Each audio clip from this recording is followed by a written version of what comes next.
The criminal ambition of embezzling public funds by one of the political candidates, Atiku Abubakar'S son, has been caught on camera and exposed.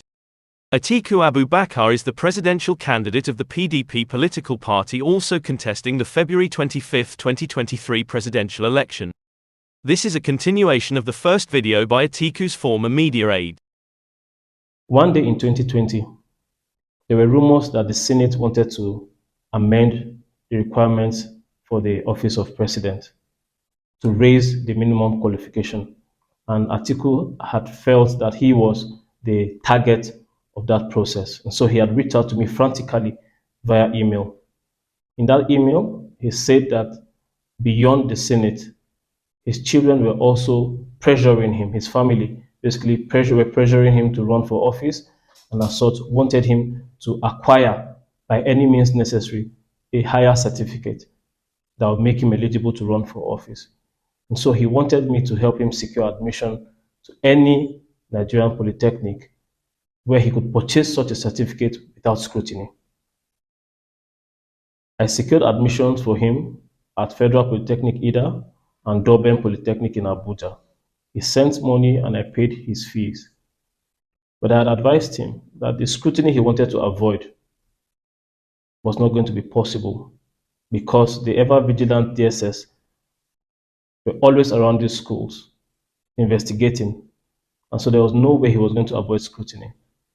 Acting on that advice, somehow he secured admission to Anglia Ruskin in the UK. I do not know how he did it, but he secured a master's degree from there. But he didn't go to school because he loves education. He went to school to fulfill his desperation of becoming president of Nigeria. In that email, he had mentioned the fact of his children forcing him, putting him under intense pressure to run for office again. I wondered why, but it didn't take too long for me to find out why. So Hawa is Atiku's daughter, one of his daughters, and she had told me herself that one of the reasons her brothers, especially Mo, whom she mentioned, would do anything for their father to become president was the fact that he knows that he must become a multi-billionaire should his father make it to that office.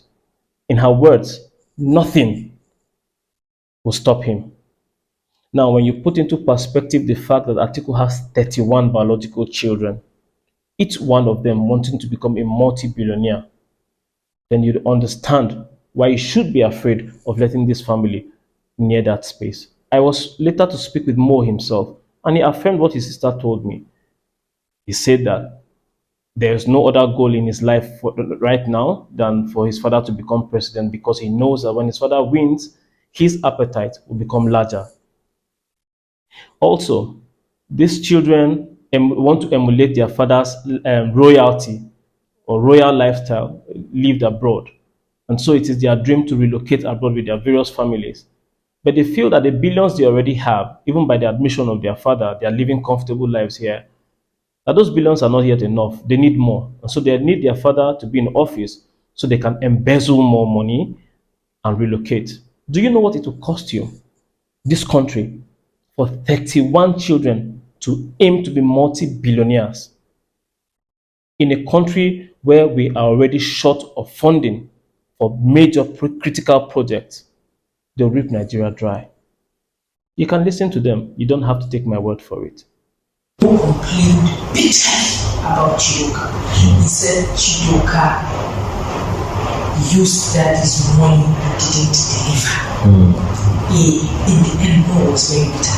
You know one thing with Mo wants daddy to be president because Mo knows that when and if daddy becomes president, he will be a multi-billionaire. Nothing will stop him. So he will bet his everything. The thing is, Adamu is highly ambitious, and so is Muhammad. Adamu is very selfish, and so is Muhammad. Adamu likes money, and so does Muhammad. Just two of them. Two of them, and so it is two. And everybody wants to feel closer to that. There have been instances where I've been interested in, going for an office maybe or whatever, but for whatever reason, that didn't happen. But I'm just at a point where my primary interest is to see Atiku Abubakar become president. There is no secondary interest for now or tertiary interest or anything. Yeah. That is the only interest I have now. Now, once we are successful, then I would say my appetite would now become very, very large. Makes sense. So that's more what I'm focused on. Okay. Trying to make him president, like you. We'll try our best. That's I love you. Let's see how things go.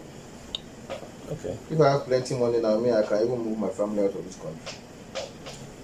Money to move your family out of the country is not something you'd lack. Mohammed. Really? No, you just disguise. I am my investment advisor. Do I need to be? No. I don't need to be now. You are my investment advisor, so if I have plenty money, No. but I move them out. See, abroad is not enjoyable if you don't have money. I agree. If you're in Nigeria, we are used to having one cook, 2 nannies, 1 driver, 1 houseboy. How many people have 5 staff?